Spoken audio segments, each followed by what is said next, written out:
Market close হয়ে গেছে, এখন বাজে 4টে আর ভিডিও বানাচ্ছি। গতকাল 6 তারিখ মার্কেট একটা প্রচণ্ড ডাউনফল হয়েছিল, গত 6 তারিখে আমার ট্রেডই হয়নি।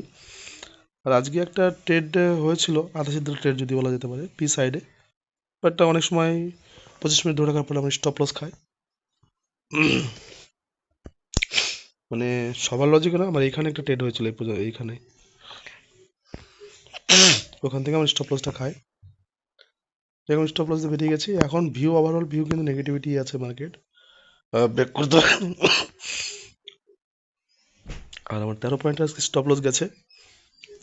আজকে আমার 100 দিন চ্যালেঞ্জের 3 দিন, আর দুটো দিন আমার ট্রেডই হয়নি। আর ফার্স্ট ডে যেদিনতে ট্রেড হয়েছে সেটা আমার এসএল নিয়েছে।